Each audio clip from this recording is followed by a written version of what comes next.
திமுக வேட்பாளர் அரவிந்த் ரமேஷ் இருக்கார்ல, இவர் என்ன பண்ணிட்டாரு, சரி ரைட்டு நாம நீலாங்கரை பக்கமா வாக்கு சேகரிப்புல ஈடுபடுவோம்.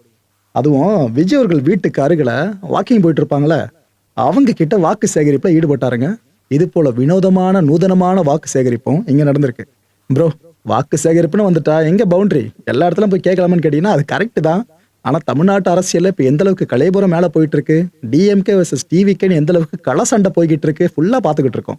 இதுக்கு மத்தியில இது போல விஷயம் பல பேரோட கவனத்தை வெகுவா ஈர்த்திருக்கு. இன்னொரு பக்கம் புதுச்சேரியில இது போல நாங்க பரப்புரை கூட்டலாம் நடத்தணும், அனுமதி கொடுங்கன்னு சொல்லிட்டு முதல்ல தாவேக்கா கேட்டிருந்தாங்களா, அதுல பெரும்பாலான இடங்களுக்கு அனுமதி மறுக்கப்பட்டிருந்துச்சு போலீஸ் தரப்புல இருந்து. ஒரு 4 இடத்துக்கு மட்டும் அனுமதி கொடுத்திருந்தாங்க. இதை பத்தி நம்ம முந்தைய வீடியோல தெளிவா பேசிட்டு எந்தெந்த இடங்கள்னு சொல்லிட்டு இந்த 4 இடங்கள் சார்ந்து தேதியும் மாற்றப்பட்டிருக்கு. தாவேக்கா கேட்டது 5ஆம் தேதி. ஆனா 5ஆம் தேதிக்கு பதிலாக முன்கூட்டியே 4ஆம் தேதிக்கு அனுமதி கொடுத்துட்டாங்க. இதுல போலீசார் சில நிபந்தனைகளை விதிச்சிருக்காங்க. அதை பத்தி முக்கியமான விஷயங்கள் சொல்லிடுற மக்களே. குழந்தைங்க, கர்ப்பிணிகள் இவங்களை இந்த கூட்டத்துக்குள்ள அனுமதிக்க கூடாது. இதுக்கு பொறுப்பு யாரு? முழுக்க முழுக்க தாவேக்கா. தமிழக ரசிகர்கள், தொண்டர்கள் இவங்கெல்லாம் இங்க வரக்கூடாதுன்னு சொல்லிட்டாங்க. ஏன்னா கூட்டம் இன்னும் பயங்கரமாயிடும். அனுமதிச்ச இடம் இருக்குல்ல, அங்க மட்டும்தான் விஜய் அவர்களோட அந்த ஓப்பன் வண்டி இருக்கு பாருங்க, அது நிக்கணும். அங்க ஒரு ஏறி நின்று பேசணும். அனுமதி கிடைக்காத இடங்கள்ல வண்டியை நிறுத்தி கூட்டத்தெல்லாம் பெருசா கூட்டக்கூடாதுன்னு தெளிவாங்க நிபந்தனைகளை வகுத்துட்டாங்க.